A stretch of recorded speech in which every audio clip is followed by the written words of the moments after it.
Welcome to Talking WoW, the podcast where we talk about World of Warcraft, believe it or not. My name is Tom, and today we're going to be talking about why it's never too late to join the World of Warcraft. To do that, however, we're going to need a new champion of Azeroth to guide us on this topic. Luckily, we have just the guest. Content creator Just Dibble, aka Ryan. Welcome to the show. Thanks for having me. It's lovely to be here. And Marty is here too. Hey, Marty. Hello, I'm new here. What do I do? This one's just for you, though. So, Ryan, it is no secret to me or Marty that you are a player of World of Warcraft, but you joined the game a bit later than myself and Marty, who've been playing, since the beginning of time.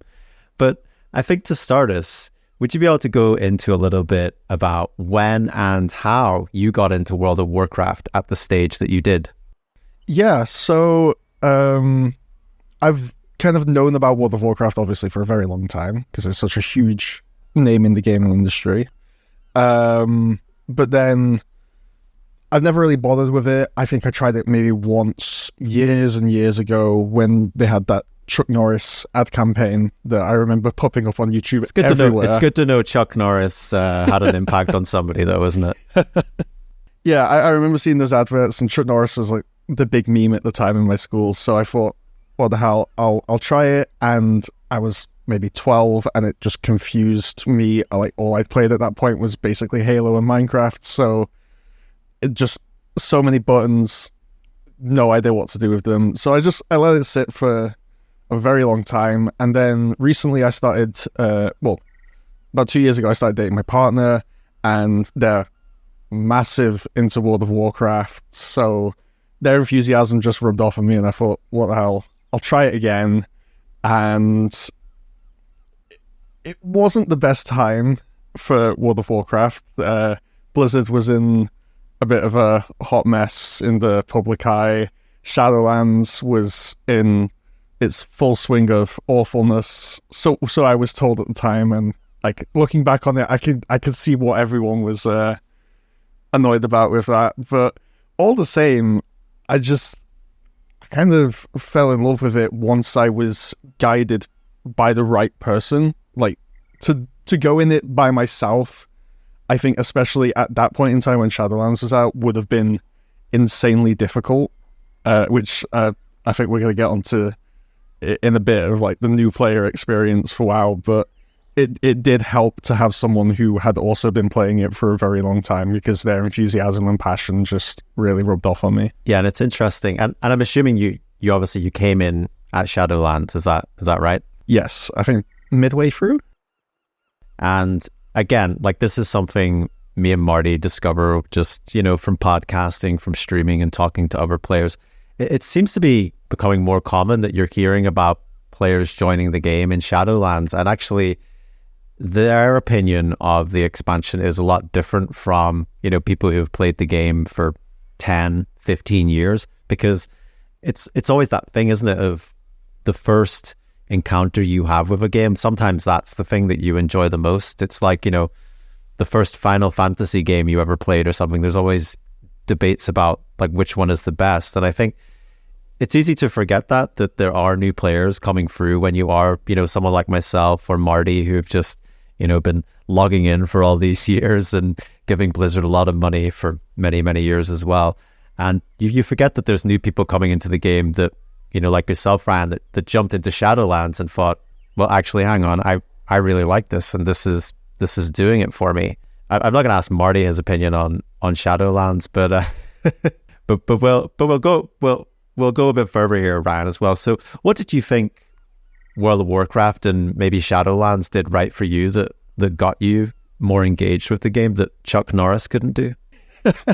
Well, it had moved on a bit with the times. So, like, I think the one thing that I will give Shadowlands, and by extension I think Battle for Azeroth as well, is that there is something more of a streamlined experience in getting you into the story. Like, they make it clear where you're supposed to go, what you're supposed to do. You've got Exile's Reach at the start, which serves as this linear drive through of basically all the basic mechanics and features that you need to be familiar with, and then it shoots you straight off into Battle for Azeroth, and you've got the giant question marks there, so you know that's what you're supposed to do. Whereas when Chuck Norris first took my hand all those years ago, I spawned into Orgrimmar, I think, as a goblin. Well, probably wasn't Orgrimmar, I don't know. Very long time ago. Made a goblin, had no idea what I was supposed to do. I think I wandered around for maybe 20 minutes, thinking, like, surely, because World of Warcraft had become this legendary thing at this point, and my first quest was like, oh, go fetch this thing here or there, and I just thought, surely this can't be World of Warcraft. This is Lord of the Rings, the video game. It's there's got to be more than this. So I think WoW, as it was in Shadowlands, did help drive home the fact that there is a bigger story here. There's a lot to do. You just need to get sort of pushed towards it as a new player. You touch on Exile's Reach there as well, and that's actually something that I haven't done till recently, and I played through it, and I remember talking to Marty about it, and I was saying to Marty, like, oh, this Exile's Reach, it's really good. That's a really good thing for new players. And I don't know, you have a similar opinion, Marty? Because you've played through that like 100 times, haven't you? Yeah, the first time around it was fun. Then it got very tedious, the usual start. No, kidding. No, I really like Exile's Reach. I do find that it's definitely, probably a better start than some of the other areas. I do feel like, though, that, once you have done Exile's Reach, and if you do an alt, maybe go try out some of the old starting zones, because, they are kind of cool as well. But no, I do feel like that's a very good start to start out, because the game basically takes your hand and it's like, oh, you just leveled up, you got these new abilities, to go, you need to go into your spell book and drag them onto the action bars and so on and so forth. So I definitely feel like it's a good experience. There's even like a little mini dungeon in the end, which you can queue up for with NPCs helping you. So yeah, I do feel like that's a very good place to start. And the bigger question is then what when you exit that zone. So Ryan, obviously 2 veterans here, praising Exile's Reach. Tell us we're wrong. Yes. Go ahead. Tell us we're wrong. You're wrong. So when I first tried Exile's Reach, I was kind of irked by it. I like it now that I think I'm more familiar with WoW, because I can just sort of blast through it. But I think the problem was I was coming from experience with other MMOs. I played Guild Wars, RuneScape. Like, I had dipped my toe into this sort of thing, so I almost felt like I was getting taught down to a little too much. I think towards the end it really picks up, like Marty mentioned, the mini dungeon at the end, Dark Maul, I think it's called. And that I thought was absolutely fantastic. But I think from the start right up until maybe the bit where you face that giant horde of zombies and you have to do the thing with the boar, depending on which side of the Horde or Alliance you're with. But up until that point, I think it was a bit too tedious, and it actually kind of soured my mood with Exile's Reach to begin with, because I just thought, like, I know how to play a video game. Usually when I play a brand new video game, there's like an option at least to be like, hey, you've played video games before. We don't have to walk you through this like a 5-year-old. But I feel like that is every game that does that. Every game has those tutorials where, like, this is how you move forward. And I'm just like, oh, really? This is how you jump. True. I guess, like, as a avid FPS player, maybe with those tutorials, I just sort of, like, I think my eyes glaze over and God takes the wheel, because I barely remember them.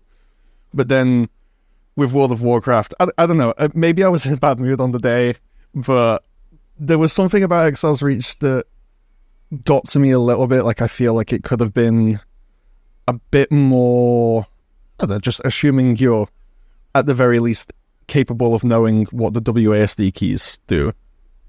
Because, even a child's played Minecraft, they know they know how to walk forwards and backwards with a mouse and keyboard, probably, if they're playing World of Warcraft. I actually think Excel's Reach is just the best way to level your character, like your alt from 0 to 10, rather than introduce a new player to the game. I think the best way to, I think it's going to be a recurring point. The best way to introduce someone to the game is to like be playing with someone who's already had experience with it, which with a game as old as WoW is a luxury it can afford to have. Yeah, I think you're probably right there. Like that hand holding is very much needed, I think, still, because while Exile's Reach does serve as a place to get you to learn some of the basics and, you know, get to experience a follower dungeon, maybe, and you get out of that, and then suddenly you're presented with, well, all these different timelines, all this different story that is just, it's everywhere. It's flapping in the wind. So I guess from here, Ryan, like, what do you think World of Warcraft does well from that point onwards? Because from my perspective, it looks a bit chaotic. And even when you go to level on alt now, it's still, you know, you're a little bit overwhelmed with the paths you can take there. Yes. So I think that World of Warcraft does have a secret weapon in this department. Well, it's not so secret. If anyone's been playing World of Warcraft, I think, for more than a few months, you know about time walking or chroming time. And I think that's been the key for me to both getting into World of Warcraft myself, and also me and my partner were getting their brother into World of Warcraft recently, who's never played before. And we discovered that you do actually have access to chroming time right off the bat. We thought that maybe you'd have to go through Battle for Azeroth, but you can just go straight to chromie. I think as overwhelming as it is to, you know, like, oh, you've got all of these expansions, nearly 20 years of history, chromie time does a nice little summary of each of the expansions that really dumbs it down to the point of just like, oh, I really like the sound of that. That sounds like a fun story to me. It's got a little blurb. It's, you know, Legion, that looks green. I like green. I'm going to play Legion. But I think that's probably the best thing that WoW's got in its arsenal for introducing new players. I would say I really like Battle for Azeroth in that it does sort of streamline you towards it, and you do get stuck into the story right away. I just don't like the story. So if I was going to recommend anyone play World of Warcraft, I'd probably direct them towards Warlords of Draenor or Legion, because it does the same, but I think it just handles the story a lot better. But I also think they're moving in the right direction, because Chris Metzen announced they're making Dragonflight the new starting story for brand new players, which I think is perfect, because that is it doesn't go too hard, I don't think, in the beginning with the story and the lore. It introduces a lot of cool new game mechanics. So I think the best thing that WoW does is probably what it's going to do rather than what it does right now, if that makes sense.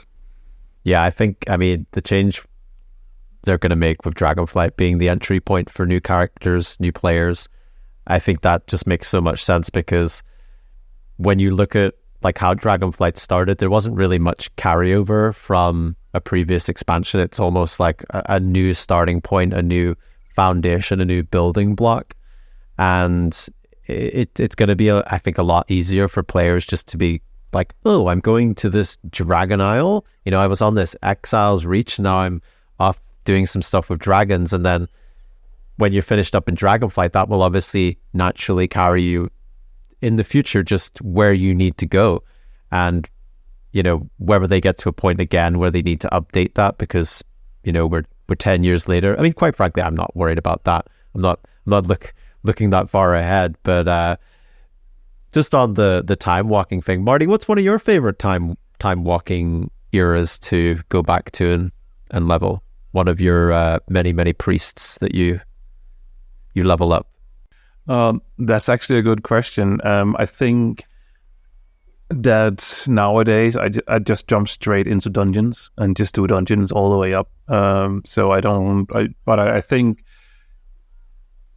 if I'm going to do dungeons, then I think I'll usually go to the classic ones, because I just really enjoy them. They are, you know, I know them. I can see why a new player probably shouldn't do it, because some of them can be very, you need to know the ways around some of those. They're not as linear as some of the newer ones, but I really enjoy them. So that's what I usually do. But I have recently played through BFA, and that was a really good experience, actually, just playing through it. I believe BFA was the first one where you could pick the starting zones yourself. So you had like a non-linear progression, but they have actually made it into a linear progression for now. I think you could do that in Legion as well. Just you could do that or was it Legion? Maybe it was. Yeah, Legion was the first one that did it. But I think if you do the Legion one now, I think it's a linear progression through. Okay. I don't quote me on it 100%, but I believe that's how it is nowadays. But originally, it's true. You could pick your own zone. But yeah. Anyway, BFA was a really, really good experience for me, and I really, really enjoyed just playing through that. But I think one of the reasons might also just been that I normally have played Alliance. I've done the Alliance side like 1 billion times, and the Horde side I've only done once before, so it could also just be this seems sort of new to me. Yeah, I've been leveling through Shadowlands for the first time, actually, using Chromate time, and been really enjoying it, the leveling in Shadowlands. And I know Marty will jump on me and say, yeah, but try doing it 10 times. And I'm like, well, try doing it 10 times, Marty. You know what I mean? I think, like most things, the leveling experience in World of Warcraft, a solid thing. Would that be a right assumption even from a new player, Ryan? I'd say the actual leveling experience is really accessible for a new player. I think past a certain point when it comes to expansions. So like, I would not recommend that new players play the Burning Crusade or Wrath or even Kata, because I think they're just a little too archaic in design. Like, I mean, I wasn't there when it was made. I've maybe been spoiled a little. As much as I dislike Shadowlands for reasons beyond gameplay, I actually think Shadowlands is fantastic in just how streamlined it is. It, like, you will get from point A to point B, unless it's the Maw, but otherwise you'll get from point A to point B very quickly. And I feel like I'm never lost as to what to do, but with the older ones, yeah, it can be a bit too much. I have to agree with Dibble right there, because that is definitely, I think you should, as a new player, you should probably go for some of the newer expansions as well, because they're just so much better set up. But you have a quest hub, you go pick up all the quests, and then that will take you through the story. Whereas some of the older ones is definitely more an older type of questing system, where you have to explore a little bit more, and the quests are just a little bit slower and things like that. Because I was thinking, hey, I want to level this new character.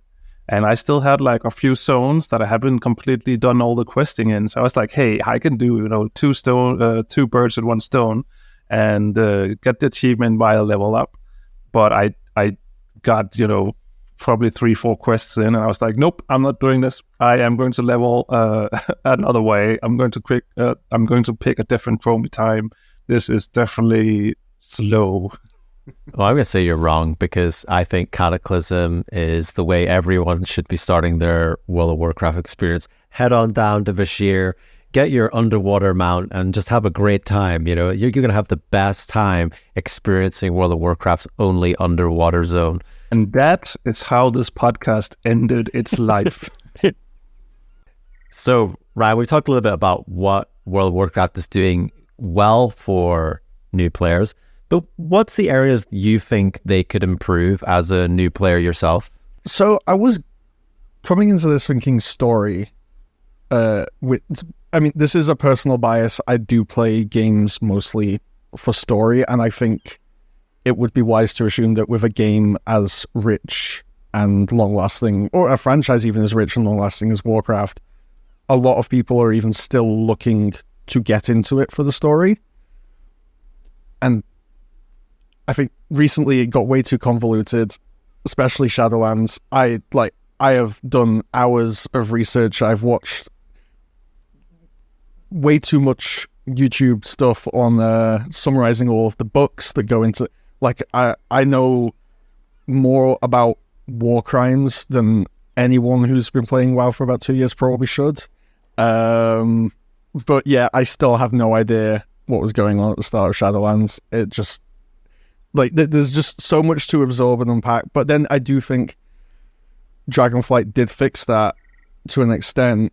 However, I still think even coming out of Dragonflight, it is just, if you want to get a clear idea of what actually has been going on in Azeroth, it's still really hard to come back from Dragonflight and then go, okay, well, what have I missed? Oh my god, I've missed so much.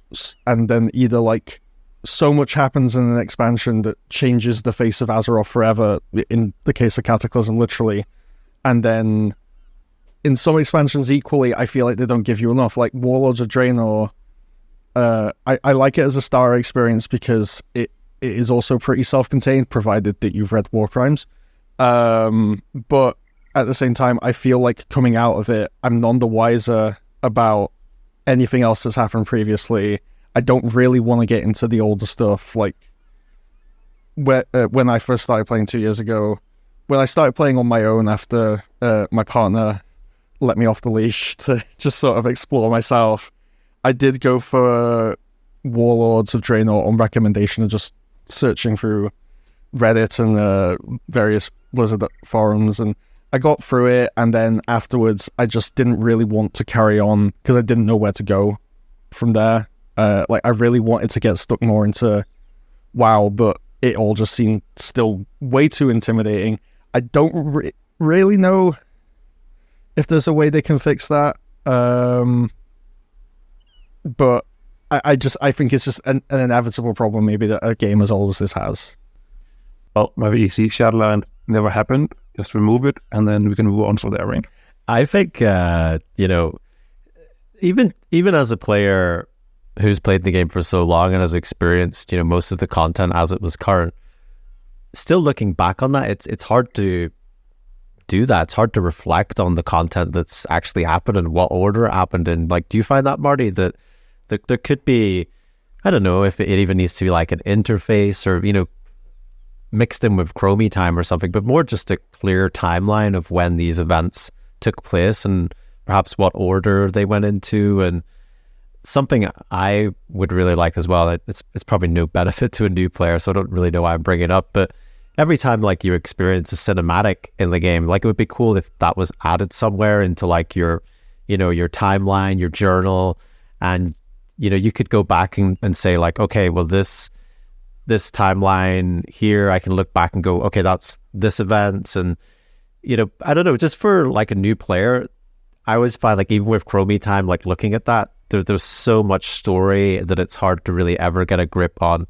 everything. And maybe you're right, Ryan, maybe it is just the fact this game is old, there's a lot of content there. It's just, that's just the problem we're going to have unless we do a Destiny and start removing the content, and then it's not a problem anymore.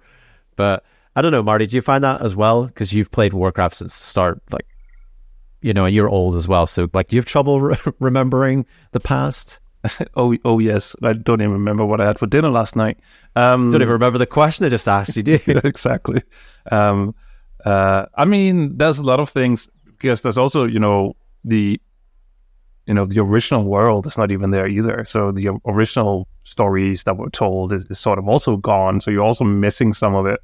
As well. I mean, sure, if you really want to, you can go visit those classic servers, but still, I feel like you shouldn't have to. But no. I mean, even I am sometimes, don't remember stuff or is not as knowledgeable as other people, because this is over 20 years of storytelling. I mean, 20 years. If you only count World of Warcraft, then you also have Warcraft 1 and 3. There's books on the side and comics, and I mean even so Blizzard forget about things. Even Chris Mattson's forgot about things. So I think we should be giving ourselves a hard time too much. Exactly. I mean, I think that's a reason why even Blizzard has hired a historian that has to keep track on the history of Azeroth alone. So it's not just us sometimes.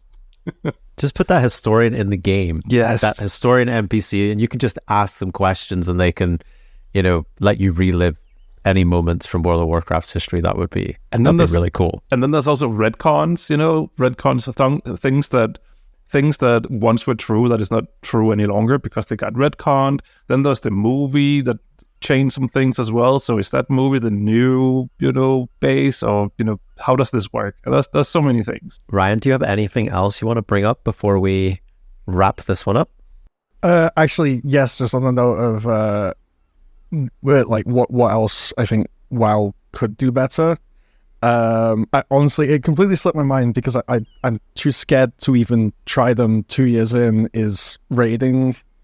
I do a lot of mod runs because I can just go back and walk through Icecrown by myself as a level 70 without any hassle. But I've done a little bit of time working with my partner, and the experience was not great. I was brand new. I didn't have the perfect gear equipped, and I got yelled at and basically was like, everyone was saying like, kick him, he's not got the right stuff equipped, he's in the wrong spec for the stuff that he has equipped. You've got to stop grouping up with Marty. I mean, it's just you're just gonna get that from him. I think the problem isn't even so much the players. I just think Blizzard could do more to maybe I think they are with follower dungeons, but just like maybe give a test run of raids, let you know the mechanics, just let you know what you're in for. Like you don't have to get loot or anything out of it, but it's like a trial practice run before you then go for the proper run with people who are going to endlessly judge you for being really bad at it. Pitching follower raids there, Ryan, I think. And, I wouldn't actually be surprised if follower dungeons goes well and is well received, that maybe we do see something like that. And again, I think that's not necessarily a bad thing either, because raids can just be massively intimidating, especially, if you're new, you're coming into this world and you hear about this content where you've got 20 people coming together to, take down bosses. And that is an intimidating thing. Like, even as someone that's played the game all this time, I still get intimidated by that. Thankfully, I am in the Dungeon Dojo community where we group up together in a safe and inclusive environment to do raids and dungeons. But not everyone. I wish there was a Dungeon Dojo for other games, because I have this exact feeling with other games that, for instance, ESO, the Elder Scrolls Online, I before I played together with you, Tom, and your partner, I had never set foot inside a dungeon because it was a little bit, I don't even know what I'm doing here. So, how can I contribute? I don't even know if I play my class correctly. And, so I totally get it. Going in alone can be like a huge, huge thing. Whereas if you go in with friends or friendly faces, then it's feels easier. And I had the same experience when I jumped into Overwatch 2 for the first time. Luckily, Ryan was there, and Ryan did not judge me very hard at all. So it was... You do. I think like in those situations, you need people with you. Yeah. You need like that safety blanket. And like you say, having somebody to introduce you to World of Warcraft and then potentially being there to take you through those other elements as well. Like, it's just a sad situation of probably the internet that, you need your backup, you need your squad behind you there just in case, something goes amiss. But yeah, maybe with follower dungeons coming in, we see follower raids. That is definitely something I could maybe see. Fingers crossed. Unfortunately, we have ran out of time on this topic. Lots of things to think about there. What about you, listener? Did you have any points about being a new player? Are you a new player to World of Warcraft? If so, welcome. We're very happy to have you. I want to take this opportunity to thank Ryan, aka Just Dibble, for being on the show. We'll have all of Ryan's links in our show notes. But thank you so much for being here, Ryan. It was really great to chat with you and get your perspective as a new player in Azeroth. It was lovely to meet you too. Thank you for having me. I've been Tom. That's been Marty. That's been Ryan. And we've been talking WoW.